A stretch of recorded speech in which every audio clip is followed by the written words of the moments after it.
Cześć, stoimy właśnie na tle O2 Areny, miejsca w Londynie, z którego chciałem powitać Cię w całkowicie nowej serii, którą dla Was przygotowałem.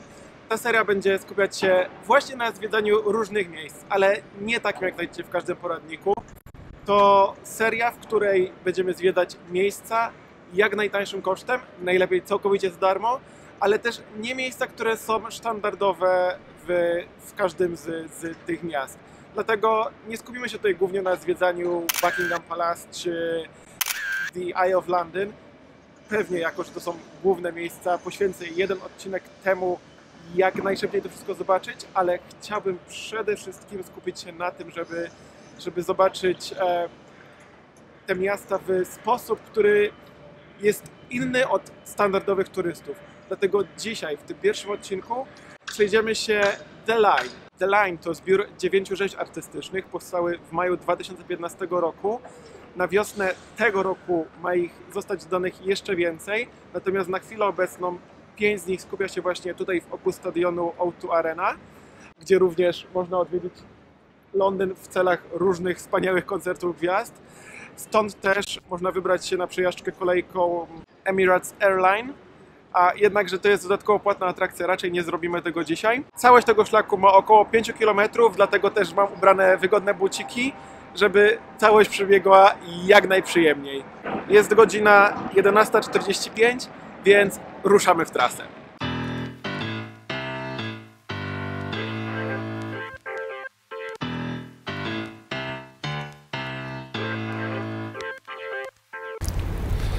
Okej, już się bałem, że pierwsza nasza atrakcja jest zamknięta, ale na szczęście musimy tylko obejść kawałek dookoła i wszystko będzie ok.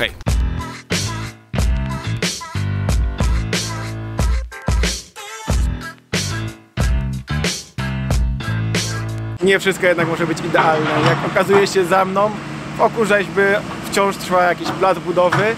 Nie do końca wiem, o co chodzi, ale trochę historii o tej rzeźbie.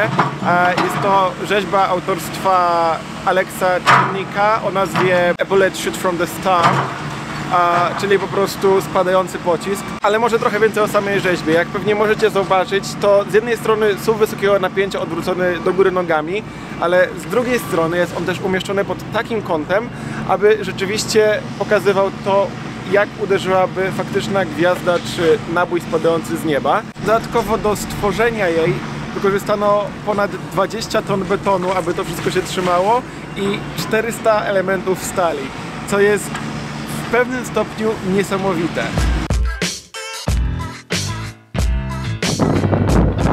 Okej, idziemy dalej.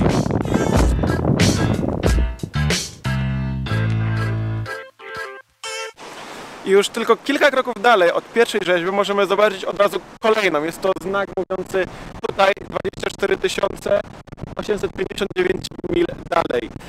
A skąd w ogóle ta liczba? Co ona oznacza? Jak możemy przeczytać na tabliczce, która znajduje się zaraz obok, te 24 000 mil oznacza dystans stąd do tak naprawdę tąd. Jeżeli przeszlibyśmy po północno-południowej osi całej Ziemi.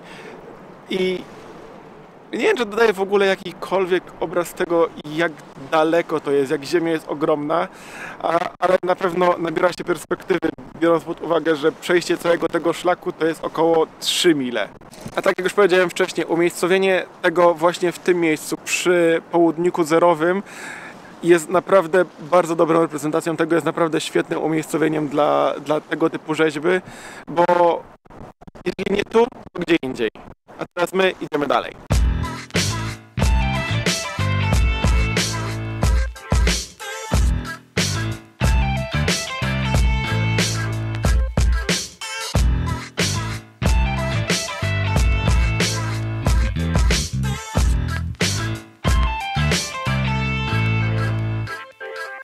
Znajdujący się za mną statek, a właściwie wycinek statku, to rzeźba Richarda Wilsona o nazwie Wycinek rzeczywistości, czyli Slice of Reality. I co ciekawe, w tym samym projekcie jest to, że w zależności od pory dnia, jako że znajdujemy się na rzece, to będziecie mogli zobaczyć więcej lub mniej tej rzeźby. Na chwilę obecną mamy odpływ, więc rzeki jest coraz mniej. Mam nadzieję, że mnie słychać pomimo tego samolotu. Tak w ogóle zmieniliśmy trochę stronę rzeki, więc wiatr też jest trochę mniejszy, więc ten deadcat, którego mam na mikrofonie, mam nadzieję, że pomaga jeszcze trochę bardziej. I jak dla mnie, wow! Co próbował sam artysta przedstawić, to jak możemy przeczytać na opisie, jest to wycinek 1/8 statku, który pływał kiedyś po oceanie i zbierał piasek. Sama rzeźba powstała w 2000 roku, żeby uczcić mijające milenium, a sam artysta Richard postanowił celowo pokazać zarówno silnik, jak i kwatery mieszkalne. Także punkt 3 odhaczony. Lecimy dalej.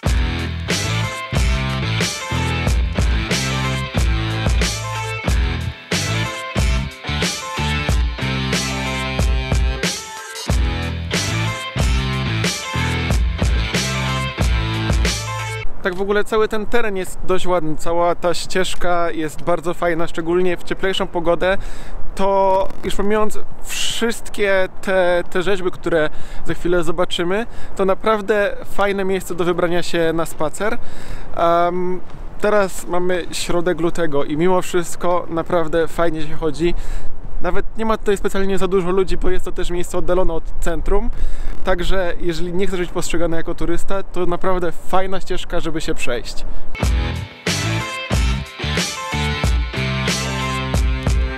Rzeźba znajdująca się za mną chyba jest najciekawszą z tych wszystkich, przynajmniej z samego jej opisu. Została ona stworzona przez Gary'ego Hume'a i w rzeczywistości jest ona zainspirowana rękami manekinów, tak, takich sklepowych manekinów, które możecie zrobić. Są to po prostu 3 ramiona, właśnie wzięte prosto, a może zainspirowane bardziej nimi. Została ona wykonana w całości z brązu. Jej ramiona zakończone są takimi typowymi różowymi dla manekinów kolorami i jednocześnie ma ona przedstawiać człowieka złapanego pomiędzy rzeczywistością a abstrakcją.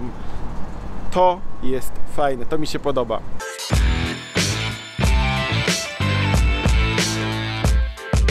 Za mną możecie teraz też zobaczyć tą kolejkę liniową Emirates Airline, o której mówiłem wcześniej.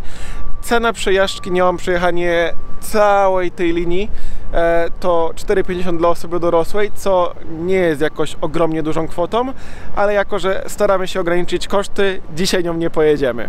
Czy warto? Pewnie się tego przekonałem w jakimś innym odcinku.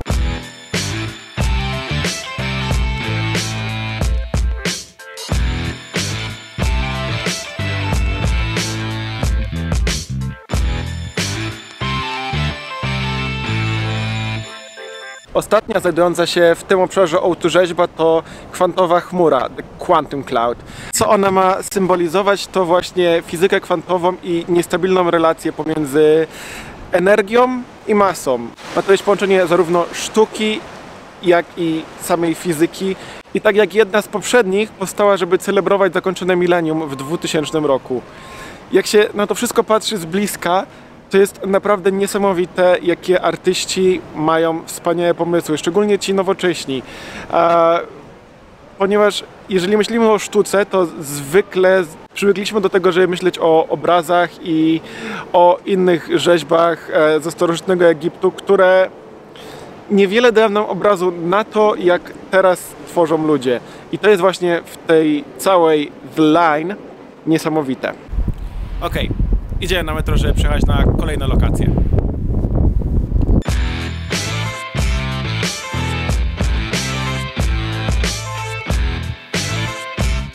Szybki protip. Będąc w Londynie, nie kupuj biletu jednodniowego, ani nic w tym stylu. Korzystaj z urządzenia lub karty do płatności zbliżeniowych. Wyjdzie to dużo taniej, nawet przy przemieszczaniu się metrem cały dzień, jako że jest maksymalna stawka dzienna, która jest niższa niż bilet papierowy. Pamiętaj tylko o tym, żeby zawsze odbijać się tym samym urządzeniem lub tą samą kartą.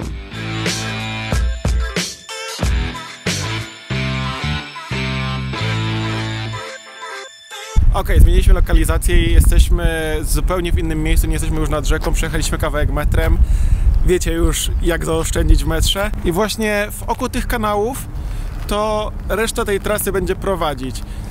Moim zdaniem ten kawałek warto mimo wszystko przejechać metrem, ponieważ na pieszo byłoby to zdecydowanie niewygodne. Chyba że chcecie przejechać się kolejką, gdy jak najbardziej i zaraz prosto wsiadacie do DLR. Wylądujecie mniej więcej w tym miejscu. Ze stacji metra trzeba kawałek przejść, ale nie jest to tak daleko jak z O2. To, co za mną macie, to jest na pewno kolejna rzeźba. Coś, co przypomina tkankę człowieka. Widzę właśnie opis. Chodźmy zobaczyć, co to jest. Ok. Damien Hirst Sensations, czyli odczucia. Kolejna rzeźba, która pokazuje relację pomiędzy sztuką i nauką i pokazuje, jak nauka pomaga, jak uczenie się pomaga nam zrozumienie całego życia. Tak jak powiedziałem, ten model, który możecie za mną widzieć, to przedstawienie sekcji 3 mm skóry w zdecydowanie większym powiększeniu. Przyjrzyjmy się temu bliżej. Te 3 mm jest rozciągnięte tak naprawdę na mniej więcej 2 metry długości, co jest wow! Ok. Ta rzeźba zaliczona. Jeżeli chcecie poznać ją bliżej, musicie przyjechać do Londynu i sami ją zobaczyć, a my tymczasem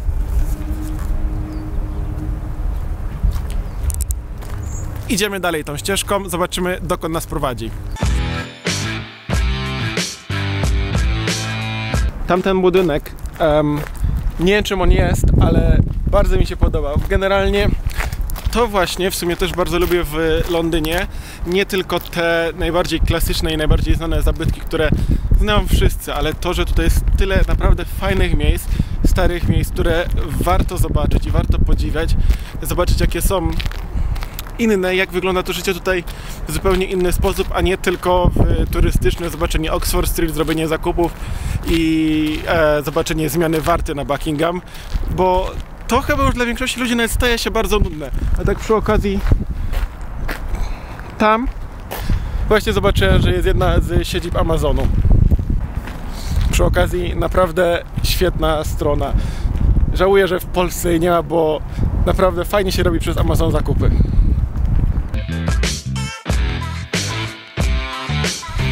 O, i właśnie na tle, a właśnie tłem dla kolejnej rzeźby, która, jak już widzę, jest bardzo zabawna, jest budynek, który mi się podoba. Dam, taradam. Koszyki. Rzeźba z koszyków. Wyglądają trochę jak DNA. Więc to będzie kolejne połączenie sztuki z nauką i może będzie oznaczać to, że w naszym DNA jest właśnie robienie zakupów. To, że siedziba Amazona jest dosłownie zaraz obok, jest dodatkowo bardzo śmieszne w tym wszystkim. Zobaczmy, co jest napisane na tabliczce. Ja szybko przeczytam, a wy w tym czasie możecie sobie lepiej zobaczyć całą rzeźbę.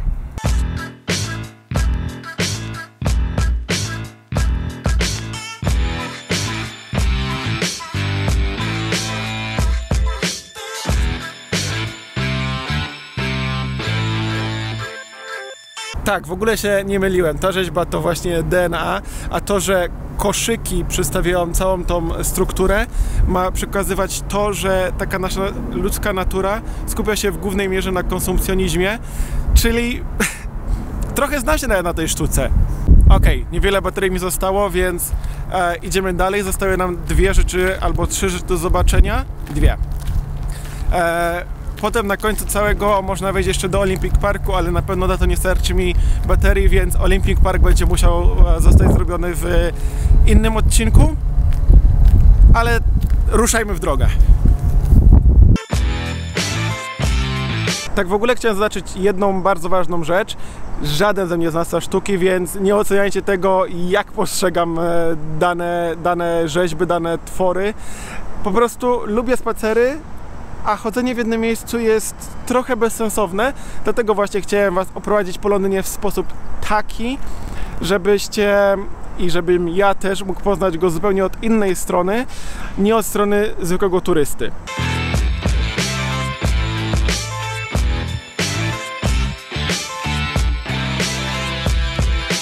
W ogóle to w sumie się cieszę, że idziemy właśnie kanałami, przez to, że sporo ludzi w Londynie mieszka na barkach i takie jak właśnie tutaj widzicie za mną, barki to nie tylko środki transportu, ale po prostu sposób ludzi na życie i mieszkanie. Dla mnie jest to zbyt ekstremalne i zbyt dziwne, ale dla niektórych właśnie taki styl życia jest fajny. Przechodząc się właśnie tutaj kanałami, tak jak teraz idziemy, czy idąc w inne miejsca takie jak Little Venice, tych barek jest naprawdę mnóstwo.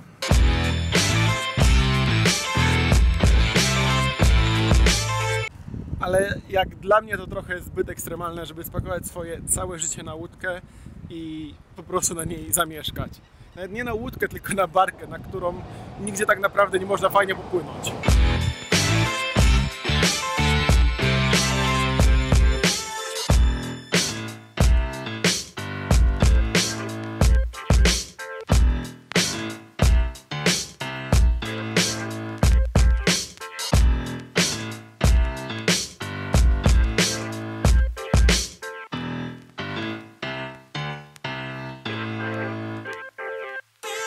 Okej, to co mamy za mną, to z tego co widzę ostatnia z rzeźb, musieliśmy coś przegapić. Byliśmy sobie na 3 Mills, które nie do końca było rzeźbą, a studiem filmowym, chyba filmowym, nie jestem pewien na 100%, a w każdym razie naprawdę fajną okolicą. Jesteśmy teraz na The Network, Thomasa Price'a i to co przeczytałem o tej figurze to i największe dzieło artysty. Ma 9 stóp, czyli jakieś 2,5 metra. Przedstawia tak naprawdę osobę dnia dzisiejszego. Kolejne dzieło sztuki, które przedstawia coś, co ma w jakimś stopniu być wspólne i spójne z naszymi czasami. Ten gość z jednej strony wyluzowany patrzy na swój telefon, a z drugiej strony, kiedy, przynajmniej tak wynika z opisu, kiedy przyjrzymy się twarzy tej osoby, wydaje się być bardziej zmartwiony niż spokojny. Z jednej strony to już na dzisiaj koniec. Do Olympic Parku wybierzemy się innym razem. I tak naprawdę ta ostatnia rzeźba dała mi też trochę do myślenia, dała mi pewne przesłanie z całości dzisiejszego odcinka. Co chciałem wam powiedzieć, to nie spędzajcie całego dnia wpatrzeni w swoje telefony. Wyjdźcie do ludzi. Pójdźcie zobaczyć trochę sztuki. Jeśli chciałbyś dowiedzieć się, jak można zobaczyć Londyn, nie wydając na to pieniędzy, albo zobaczyć go po prostu w zupełnie inny, mniej turystyczny sposób, zdecydowanie subskrybuj ten kanał. Mam nadzieję, że ci się podobało, więc do zobaczenia w kolejnym odcinku.